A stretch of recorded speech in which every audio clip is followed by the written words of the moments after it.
నమస్తే, welcome to iDream. నేను మీ Madhuri. August 9న జరిగిన కోల్కతా ఇన్సిడెంట్ తో దేశమంతా కూడా ఒక్కసారి బగ్గుమంది. మౌమిత ఆ, రేప్ అండ్ మర్డర్ కేసు తర్వాత చట్టాలు ఎలా వెళ్తే బాగుంటాయి, ముఖ్యంగా మహిళల్లో ఆ, ఎలాంటి చైతన్యం రావాలి, మహిళలు ఎలాంటి జాగ్రత్తలు తీసుకోవాలి, అండ్ ప్రభుత్వాలు ఇకనైనా ఎలా ఉండాలి, ఇవన్నీ డీటెయిల్ గా మాట్లాడడానికి మనతో పాటు ఉన్నారు కావ్యప్రియ వజ్రాల, గైనకాలజిస్ట్. తనని అడిగి డీటెయిల్ గా తెలుసుకుందాం. హలో మ్యామ్, ఎలా ఉన్నారు? హాయ్, బాగున్నాను. అవి గుడ్ మ్యామ్. ఒక మహిళలుగా మనకి నిజంగా మన హక్కుల్ని కాపాడుకోవాల్సిన ఒకసారి ఇలాంటి ఇన్సిడెంట్స్ తో మనకి మన హక్కుల గురించి ఒకసారి మాట్లాడుకునే ఆ, దౌర్భాగ్యం అయితే వస్తుంది. వర్క్ స్పేస్ లో ఎంత వర్క్ స్పేసెస్ అనే కాదు, ఎక్కడ కూడాను ఉమెన్ కి ఒక సెక్యూరిటీ లేని సిచ్యువేషన్స్ లో ఉన్నాయి. అయితే ఇప్పుడు మనం అయిపోయిన దానికి మనం చేయలేం కాబట్టి ఇప్పుడు ఉన్న సిచ్యువేషన్ కి మనం ఏం చేస్తే బాగుంటుంది, మహిళలకి ఎలాంటి రక్షణ కల్పించాలంటారు, యాజమాన్యాలు కానీ ప్రభుత్వాలు కానీ? ఇది ఎలా అయిపోయింది అంటే, మనం పాత రోజుల్లో బ్రిటిష్ కాలంలో ఫ్రీడమ్ కోసం మనం ఎంత ఫైట్ చేసామో అప్పుడు ఉమ్, ఫర్ అవర్ కంట్రీ. ఇప్పుడు women are fighting for freedom against the country. అవును. ఓకే, సో ఆ పరిస్థితి ఇప్పుడు మనకు వచ్చేసింది. ఇంకా ఈ ఇది ఎలా అయిపోయింది అంటే, అసలు మనము మన వర్క్ ప్లేస్ కి వెళ్ళాలన్నా, పిల్లల్ని స్కూల్ కి పంపించాలన్నా, దేనికన్నా కూడా అసలు వీఆర్ ఆల్ గెటింగ్ స్కేర్డ్.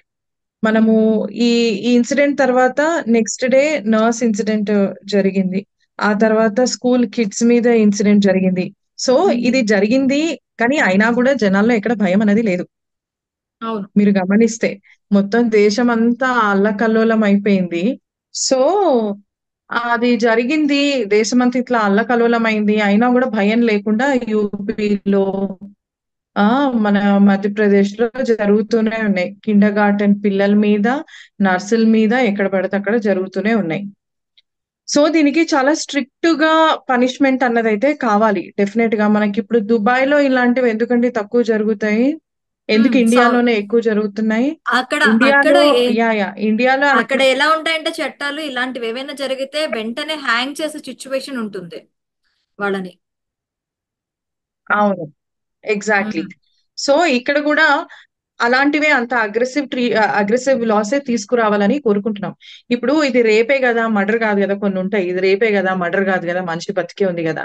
ఇప్పుడు um, majority of the women are demisexual. Demisexual అంటే ఏంటి అంటే, not except for social I mean sex workers, majority of the women who are living with dignity or whatever, వాళ్ళ independent ఉన్న వాళ్ళకి only once they are emotionally connect they can open up for intercourse or whatever. Um, అలాంటి వాళ్ళని ఇట్లా rape చేస్తే literally it is like వాళ్ళ soul, వాళ్ళ ఆత్మని చంపుతున్నట్టే. ఉమ్. Hour body is just a dress for your soul, అంతే కదా. అవును. అవును. మన ఆత్మని చంపినాక ఆ మనిషి ఎట్లా ఉండగలుగుతది? ఇప్పుడు రేప్ చేసిన వాళ్ళకన్నా కూడా రేప్ కి గురైన వాళ్ళనే ఎక్కువ నిందించడము, ఎక్కువగా putting them for blame and shame అట్లా చేస్తూ ఉంటది society.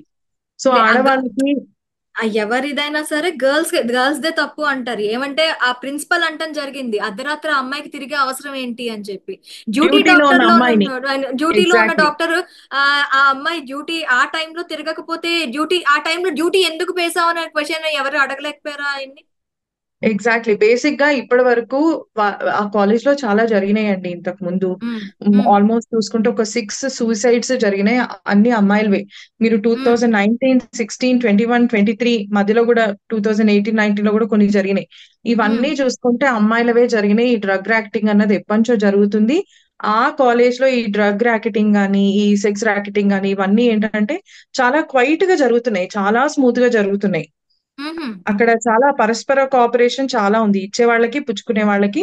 So and everything, and this principle, అంటే న్యూస్ ప్రకారమే నేను చెప్పేది కూడా, నేనేం అక్కడ ఫస్ట్ హ్యాండ్ వెళ్ళి చూడలేదు. But I um, have researched a lot on this incident. Um, చాలా information I have gathered just to know what abouts and all. So ఈ ప్రిన్సిపల్ కి ప్రతి దాంట్లో he will be having some 20% commission అని విన్నా ఉమ్. Basic గా, ఈ డీన్ కి. సో ఇది ఓకే. సో ముందటి నుంచే అతను ఇందులో ఇన్వాల్వ్ అయి ఉన్నాడు. ఉమ్. ఎప్పుడైతే ఇది జరిగింది, ఈ సిచ్యువేషన్ అతని కంట్రోల్‌లో లేదు. సూసైడ్ అని చెప్దాం అనుకున్నారు. కానీ అది చాలా క్లియర్‌గా తెలుస్తుంది ఎంత దారుణంగా కొట్టి చంపారో. అంత అంటే దారుణంగా కూడా బిఫోర్ దట్ మనకి 6 ఇన్సిడెంట్ అయ్యాయి. సేమ్ ఇదే దీనికి మనకి అవి కూడా దీన్ని సూసైడ్ కూడా గా అట్లా అని చిత్రీకరించవచ్చు అనుకుంటున్నారు. అనుకున్నారా?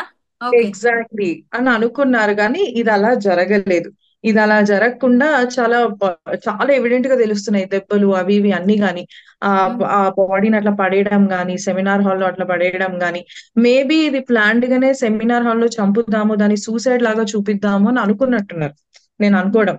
అమ్మాయి ఏదో she is disturbed so she committed suicide in the seminar room అని చూపిద్దాం అనుకున్నట్టున్నారు. కానీ ఎవిడెన్సెస్ చూస్తే మటుకు బయట చాలా గాయాలు ఉండడం వల్ల అది ఎక్కడ కూడా సూసైడ్ అని చూపించలేకుండా ఉన్నారు. అది డెఫినెట్ గా మర్డర్ అని అయితే తెలుస్తుంది. సో ఈ సిచ్యువేషన్ అతని కంట్రోల్ నుంచి బయటికి వెళ్ళిపోయింది. పేరెంట్స్ కి సూసైడ్ అని చెప్పారు, చూస్తేనేమో హోమిసైడ్ లాగా ఉంది. సో అతన్ని ఎలా ఆ టైంలో వాడు ఎలా ఎలా అతన్ని కాపాడుకోవాలి కదా ఫస్ట్. ఆ సిచ్యువేషన్ అతనికి దేవుడు ఎరుకు. సో అతను కాపాడుకోవాలి కాబట్టి వెంటనే డెప్యుటేషన్ మీద ఇంకో కాలేజ్కి వెళ్ళిపోయాడు అతను. సో దట్ ఇప్పుడు నేను అనుకున్నాను అంటే it's a very small brain. వాడికి ఎలా తప్పించుకోవాలో కూడా వాడికి అర్థం కాలేదు బేసిక్ గా. ఇట్లా వెళ్ళిపోతే జనాలు నమ్మేస్తారా? ఓవర్ నైట్ నువ్వు ఇంకో కాలేజ్కి వెళ్ళిపోయినావు, ఇట్లా సిచ్యువేషన్ ఇట్లుంది అంటే నమ్మేస్తారా జనాలు? జనాలు ఏమైనా పిచ్చోళ్ళ? కాదు మరి కదా. ఆ కాలేజ్ అది కాదు, ఇంత కేర్లెస్ గా ఉన్న ప్రిన్సిపల్ ని వేరే కాలేజ్ లో మళ్ళీ అక్కడ ఎలా అపాయింట్ చేసుకున్నారు? ఇప్పుడు ఇప్పుడు మీరు ఒకటి చెప్తాను, మీ you're working for some channel. Um. ఇక్కడ మీకు జాబ్ పోయింది సమ్ ఏదో రకంగా, మీకు ఇంకో దాంట్లో జాబ్ ఇవ్వరా? మీకు ఫ్రెండ్స్ ఉండరా? అంటే ఉంటారు కదా. ఇప్పుడు నా మీద క్రిమినల్ కేసెస్ ఉంటే ఇవ్వరు కదా ఆబ్వియస్లీ. కేసెస్ అదే అంటున్నా, కేసెస్ అవ్వకుండా ముందే తప్పించుకున్నాడు. ఓకే. ఆ అతను ఓన్లీ నేను ఇప్పుడు ఎలా చెప్తారు, నాకు తెలియదండి, నేను రేపంచి నేను వేరే కాలేజ్కి వెళ్ళిపోదాం అనుకుంటున్నాను, అంతలోకే ఇది జరిగింది, బట్ నేను ఇప్పుడు ఈ కాలేజ్ స్టాఫ్ ని, సో నాకు సంబంధం లేదు, మీరు హ్యాండిల్ చేసుకోండి అని కూడా అతను చెప్పుకుంటాడు కదా. ఓకే. అలా అయితే కావ్య, మనకి ఇప్పుడు ఒక డ్యూటీ డాక్టర్ కాబట్టి ఒక డాక్టర్ గా మిమ్మల్ని అడుగుతున్నాను. సో మనకి అక్కడ అట్మాస్ఫియర్ ఎలా ఉంటుంది మీకు నైట్ డ్యూటీస్ చేసేటప్పుడు కానీ, ఆ హాస్పిటల్ ఎన్విరాన్మెంట్ కానీ? ఇట్స్ ఇన్స్టిట్యూట్, మీరు ఇన్స్టిట్యూట్ నుంచే పీజీ చేసి ఇక్కడి వరకు వచ్చారు కాబట్టి, సో మీకు ఆ ఎన్విరాన్మెంట్ ఎలా ఉంటుంది? నేను గవర్నమెంట్ లో కూడా చేశానండి. నేను ఇక్కడ నిలుఫర్ హాస్పిటల్ లో కూడా చేశాను. బేసిక్ గా మ్మ్. మనకి హైదరాబాద్ అసలు నేను చేసిన ఆర్గనైజేషన్స్ లో అయితే so far I had good experience. కాకపోతే కొన్ని గవర్నమెంట్ లో ఎలా ఉంటాయంటే క్యాజువాలిటీ పోస్టింగ్ మాత్రం చాలా కష్టంగా ఉంటుంది. మీరు అటు ఇటు కూడా వెళ్ళలేరు, ప్రతి 5 నిమిషాలకు ఒక కేసు వస్తూనే ఉంటది. కొన్నిసార్లు ఒకే కేసెస్ వస్తాయి. మాస్ యాక్సిడెంట్ అయింది అనుకోండి, అట్లా కూడా వస్తాయి. డాక్టర్స్ కి తగ్గ రెస్ట్ రూమ్స్ క్యాజువాలిటీలో ఉండవు. అండ్ అది ఎక్కడన్నా పాత ఓల్డ్ ఫ్యాషన్ మెడికల్ కాలేజ్ అయితే అసలుకే ఉండవు వసతులు. నేను ఉస్మానియాలో చూశాను, కాకతీయ మెడికల్ కాలేజ్ లో చూశాను. పడుకోవడానికి రూమ్స్ సరిగ్గా ఉండవు. ఒక బెడ్ మీద 2 ముగ్గురు పడుకోవాలి. ఆ 2 ముగ్గురు పడుకుంటున్నారంటే 2 ముగ్గురు ఇంకా కుర్చీలోనే కూర్చొని పడుకోవాలి. మ్మ్. అలా ఉంటుంది పరిస్థితి. రెస్ట్ రూమ్స్ కూడా సరిగ్గా ఉండవు. ఫుడ్ కూడా సరిగ్గా ఉండదు. చెప్తున్నాను కదా. మ్మ్. ఆ మ్మ్. వాళ్ళు పెట్టే ఆ ఎన్విరాన్మెంట్ లో ఆ ఫుడ్ తినాలంటే మనకే కడుపులో తిప్పుతుంది. మ్మ్. సో డాక్టర్స్ కి స్ట్రెస్ ఎక్కువ. ఎంత వాళ్ళు హెల్త్ వర్కర్స్ అయినా కూడా వాళ్ళ హెల్త్ కూడా కొన్నిసార్లు చాలా ప్రాబ్లం అవుతూ ఉంటది స్ట్రెస్ వల్ల. సో ఇంత మనము తిండి, నిద్ర, ఫ్యామిలీ టైము, పర్సనల్ టైము అన్ని సాక్రిఫైస్ చేసుకొని డాక్టర్ అవ్వాలనుకున్న వాళ్ళకి ఇలాంటి ఇన్సిడెంట్స్, ఇలాంటి వసతులు, ఇలాంటి environment is a very bad motivator basic గా. ఇలాంటి అవును. అన్ని చూసి కూడా చాలా మంది యువత ఎంత టాలెంట్ ఉన్నా కూడా డాక్టర్ అవ్వాలి ఇలాంటి పరిస్థితుల్లో చూసి చాలా మంది డిమోటివేట్ అయిపోయి they are going to different different fields. Hmm. And hmm. ఒకటి గుర్తుంచుకోండి, డాక్టర్ అన్నది ఏదో మనీ మేకింగ్ లాగా అయితే కాదు. It There are is a many pure other service. professions. Yes, it's a service. Of course, we also need money for our livelihood, కదా. But money will be there, but money is very much there in other professions. అవును. అన్ని వదులుకొని ఇంత safety లేకుండా దేశాన్ని ఉద్ధరించడానికి ప్రాణాలు పోగొట్టుకోవాలంటే యువత ముందుకు వస్తుందా రేపట్లో? ఇప్పుడు మనకంటే ఇప్పుడు ఈ జనరేషన్ వాళ్ళకి డాక్టర్స్ ఉన్నారు. మేము రేపు ఓల్డ్ అవుతాం. రేపు ఎట్లాంటి డాక్టర్స్ మా మీద ట్రీట్ చేస్తారో అన్న భయం మాకు ఉంది ఫస్ట్ ఆఫ్ ఆల్. మ్మ్. అర్థమవుతుందా? And so many medical colleges, I'm just taking this as an opportunity to tell, చాలా మెడికల్ కాలేజెస్ వచ్చినాయి. మెడికల్ ఎడ్యుకేషన్ కూడా చాలా డైల్యూట్ అయిపోయింది. రష్యా అంటారు, చైనా అంటారు, so many private colleges. But ఎంతున్నా కూడా ఇప్పుడు డాక్టర్స్ కూడా ఎక్కువ అయిపోయినాయి అని అంటున్నారు. జాబ్స్ లేకుండా కూడా డాక్టర్స్ ఉన్నారు చాలా మంది, బయట నుంచి వచ్చిన డాక్టర్స్. సో ఈ ప్రొఫెషన్ కూడా కొంచెం సాచురేట్ అవుతుంది. ఇలాంటి సిస్టమ్స్ చూసి చూసి కూడా ఫ్యూచర్ లో ఎవరు డాక్టర్స్ అవ్వాలని అనుకోరు. ఒకవేళ మనకి గవర్నమెంట్ మంచి వసతులు ఇస్తున్నాయి, మీకు ఒక సెక్యూర్డ్ ఫ్యూచర్ ఉంటది అన్నా కూడా ఏమన్నా ఆలోచించొచ్చేమో గానీ, అన్ని రకాలుగా ఎలా ఉందంటే ఒక మనిషిని ఒక 10 కత్తులు తీసి పొడిస్తే ఎలా ఉంటది అలా ఉంది బేసిక్ గా డాక్టర్ ప్రొఫెషన్ ఇప్పుడు. అందులో ఈ అమ్మాయి ఇన్సిడెంట్ తర్వాత అయితే ఐ డోంట్ థింక్ చాలా మంది డిమోటివేట్ అవుతారు. అయ్యా డాక్టర్ కావ్య, ఎస్. ఎస్. ఇప్పుడు మనకి హాస్పిటల్స్ యాజమాన్యం కానీ, నాట్ ఓన్లీ హాస్పిటల్ యాజమాన్యం, మహిళా వర్కర్స్ పనిచేస్తున్న అట్మాస్ఫియర్ లో ఎలాంటి చట్టాలు తీసుకొని రావాలి అంటారు? First posh, have you heard about posh training విన్నారా మీరు? లేదు. It's a policy against sexual harassment at your work place. Okay. So first ఇప్పుడు ఇక్కడేదో రేపిస్ట్ వచ్చి చేశాడు అని కాదు, మనకి వర్క్ ప్లేస్ లో కూడా చాలా మంది they try to provoke girl sexually. Okay, మనని కొంచెం సెక్షువల్ గా హరాస్ చేయడానికి కొంచెము, నేను వర్క్ చేసిన పెద్ద పెద్ద హాస్పిటల్స్ లోనే ఇలాంటివి జరిగినాయి. బట్ స్టిల్ అక్కడ రెవెన్యూ మేకింగ్ డాక్టర్స్ అని చెప్పి ఆడవాళ్ళ నోట్లు మూయిస్తారు. If a doctor is making good revenue or చాలా మంచి స్కిల్డ్ డాక్టర్, బట్ అతని వీక్నెస్ అమ్మాయిలను హరాస్ చేయడము అని అనుకుంటే డెఫినెట్ గా ఆ అమ్మాయి వెళ్ళి కంప్లైంట్ చేసినా కూడా అంత ఈజీగా యాక్షన్ తీసుకోరు. తీసుకోకుండా అతన్నే సపోర్ట్ చేస్తారు. ఆ అమ్మాయిని నోరు మూసుకోమ్మా అని చెప్తారు. Because they will lose a revenue making doctor. ఇది చాలా పెద్ద పెద్ద హాస్పిటల్స్ లోనే జరిగింది. I don't want to name that hospital. So కాకపోతే అమ్మాయి స్ట్రాంగ్ ఉంటే అమ్మాయి ఎక్కడి వరకన్నా వెళ్తుంది, షీ టీమ్స్ అప్రోచ్ అవుతుంది, వాళ్ళని ఎట్లన్నా పనిష్ చేస్తుంది. అదే అమ్మాయి వీక్ మైండెడ్ అనుకోండి, చాలా సెన్సిటివ్ మైండెడ్ అనుకోండి, సూసైడ్ చేసుకుంటారు. అర్థమవుతుంది. ఆమెకు జరిగిన అవమానం కానీ, ఆమెకు జరిగిన అవమానానికి సపోర్ట్ లేకపోవడం కానీ, మేనేజ్మెంట్ అలాంటివన్నీ కనుక ఉంటే డెఫినెట్ గా సూసైడల్ టెండెన్సీస్ వస్తాయి ఆ అమ్మాయికి. కొంచెం కామన్ సెన్స్ ఉన్న వాళ్ళు ఏంటంటే ఇక్కడ డిగ్రీ కాకపోతే ఏముందిలే, వేరే దగ్గరికి వెళ్ళి మనం డిగ్రీ తెచ్చుకోవచ్చు అని అనుకుంటారు. ఇక్కడ వదిలేద్దాము, నష్టపోయాము, సరే నోరు మూసుకొని ఇంకో దగ్గరికి వెళ్ళి మనం పని చేసుకుందాం అనుకుంటారు. సో ఇట్లా డిఫరెంట్ మెంటాలిటీస్ ఉంటారు. సెన్సిటివ్ మైండ్ ఉన్న వాళ్ళకి సరిగ్గా ఇలాంటి వాటి అపోజ్ చేసే శక్తి లేకపోయినా అండ్ మేనేజ్మెంట్ నుంచి సరిగ్గా సెక్యూరిటీ లేకపోయినా కూడా we will lose some good doctors or good professionals. So ఈ పాష్ ట్రైనింగ్ అన్నది every month upgradation and updating అన్నది తీసుకోవాలి. ఓకే, అర్థమవుతుందా? ఇప్పుడు మనకి ప్రతి నెల చిన్నపిల్లలకి యూనిట్ టెస్ట్ పెట్టి వాళ్ళ ప్రోగ్రెస్ ఎట్లా అని చూస్తూ ఉంటారు. అవును. అలా ఎవ్రీ మంత్ ఫీమేల్ ఎంప్లాయీస్ ని గ్యాదర్ చేసి వాళ్ళకి వర్క్ ప్లేస్ లో ఏమన్నా ఇలాంటి హరాస్మెంట్స్ ఉన్నాయా ఆన్ రికార్డ్ తీసుకొని మేనేజ్మెంట్ తో మాట్లాడి ఇలాంటివి సెటిల్ చేయడానికి ఆ కమిటీ అన్నది ఇంకా యాక్టివ్ గా అవ్వాలి అని నేను కోరుకుంటున్నాను. Okay, okay. అయితే ఈ కేసు ఒక డాక్టర్ గా ఇప్పుడు సాటి డాక్టర్ కి అయ్యింది. సో మీరు ఇలాంటివి చూసే వచ్చి ఉంటారు చాలా వరకు. ఇలాంటి సిచ్యువేషన్స్ అన్ని మీకు కాకపోయినా మీ చుట్టుపక్కల ఉన్న వాళ్ళకి ఇలాంటి సిచ్యువేషన్స్ అనేవి చూసి వచ్చి ఉంటారు. సో మీరు ఏమనుకుంటున్నారు అంటే ఈ కేసులో ఎలాంటి న్యాయం జరిగితే బాగుంటుందంటారు? ఈ కేసులో ఫస్ట్ హానెస్ట్ సిబిఐ ఇన్వెస్టిగేషన్ అన్నది జరగాలి. ప్రతిదీ నౌ దట్ ఇంత జరిగిన తర్వాత ఎవరు no fool will trust that CM, Bengal CM. So దీన్ని పిఎం మోదీ గారే చాలా పర్సనల్ గా తీసుకొని హానెస్ట్ సిబిఐ ఇన్వెస్టిగేషన్ చేయించి ఇది not just rape or murder, దీని వెనక ఎంతో మంది యువత భవిష్యత్తు ఉంది.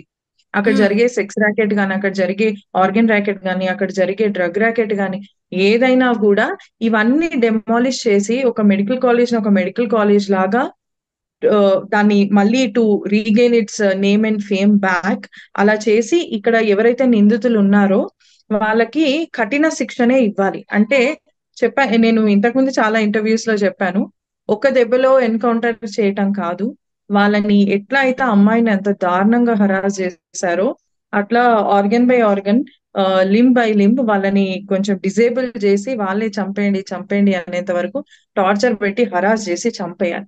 బికాజ్ ఆ అమ్మాయి ఎంత నరకయాతన అనుభవించుంటది అన్నది మన ఊహకి మించింది. You can't even imagine me dreams లో కూడా ఒక ఒక మనిషిని అంత దారుణంగా చంపగలరు అని. అప్పుడు నిర్భయ, తర్వాత మళ్ళీ ఈ అమ్మాయిది. నిర్భయకు కూడా 4 ఏళ్ల తర్వాత న్యాయం వచ్చింది. బట్ వాళ్ళని ఎన్కౌంటర్ ఉరి తీశారు. ఏం లాభం? ఆ నిర్భయ పోతే ఇప్పుడు ఇంకొకటి రాలేదా? బేసిక్ గా అగ్రెసివ్ అప్రోచ్ ఉండాలి, చాలా అగ్రెసివ్ వర్కప్ ఉండాలి, అగ్రెసివ్ ఇన్వెస్టిగేషన్ ఉండాలి. వెంటనే పట్టుకొని వాళ్ళని చాలా అగ్రెసివ్ గా పనిష్మెంట్ చేస్తేనే ఎవరికన్నా ఈ పనిష్మెంట్ అవతల వాళ్ళకి భయం తీసుకురావాలి ఇంకొకరి. అండ్ ఇది నాట్ జస్ట్ దిస్ ఇన్సిడెంట్ అండి. ఇప్పుడు ఆ నర్సుకు కూడా జరిగింది. Very next day after 2 days ఒక నర్సుకు జరిగింది. ఇన్ 3 to 4 days కిండర్ గార్టెన్ పిల్లలకు జరిగింది. ఉమ్, ఏజ్ కి సంబంధం లేకుండా, ప్రాంతానికి సంబంధం లేకుండా ఆడవాళ్ళని ఇంత దారుణంగా హరాస్ చేయడం అన్నదైతే ఇట్ ఈస్ రియలీ పాథటిక్. మరి ఈ కంట్రీలో బతకాలా, మనం ఎక్కడికన్నా పారిపోవాలా అర్థమైతే కావట్లేదు. కావ్య, ఇంకోటి కావ్య గారు, మనకి అక్యూజ్ గురించి చూసుకుందాం. ఏంటి అంటే, నాకు హ్యాంగ్ చెయ్యండి అంటూ వచ్చాడు. తనకి ఉమ్. 4 మ్యారేజెస్ అయ్యాయి. 3 మ్యారేజెస్ లో వైఫ్స్ తట్టుకోలేక, వాటి టార్చర్ ని తట్టుకోలేక ముగ్గురు వైఫ్స్ ని వదిలేశారు. ఇంకొక వైఫ్ వచ్చేసి క్యాన్సర్ తో చనిపోయింది. ఈయన మానసిక పరిస్థితి కూడా బాలేదు అని చెప్పి సర్టిఫికేట్ ఇవ్వటం జరిగింది.